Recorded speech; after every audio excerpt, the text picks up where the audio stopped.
Good morning. Luis Rubiales has been ordered to give testimony to a judge investigating his kiss of a player at the Women's World Cup. Judge Francisco de Jorge ordered Rubiales to answer his questions on Friday at the National Court in Madrid. Rubiales kissed Spain forward Jenni Hermoso during the award ceremony after Spain beat England to win the title on August the 30th in Sydney, Australia. He said she had consented to the kiss, but Hermoso has denied that. State prosecutors formally accused Rubiales last week of alleged sexual assault and an act of coercion when, according to Hermoso, he persuaded her to speak out in his defence immediately after the scandal erupted. According to a sexual consent law passed last year, Rubiales could face a fine or prison sentence of 1 to 4 years if found guilty. The regional government of Andalusia plans to buy swathes of land around the Doñana National Park in a bid to preserve and expand its wetlands threatened by frequent droughts, rising temperatures and illegal water usage.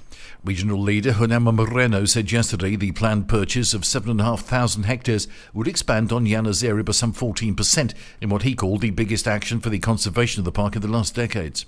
Scientists warn that the park, endangered by climate change and illegal irrigation, is in critical condition with lagoons drying out and biodiversity disappearing, and urge a reduction of the pumping of water. Average rainfall over the last 12 months has been 17% lower than the average recorded between 1991 and 2020.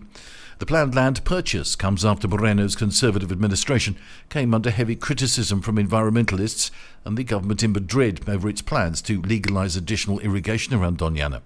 Acting Environment Minister Teresa Ribera, whose socialist-led national government has vowed to protect the park, welcomed the measure but said it does not tackle the problem of lack of water head-on.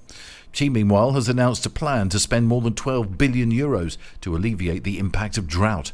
The funds will go mostly towards reusing water, building desalination plants and improving water infrastructure.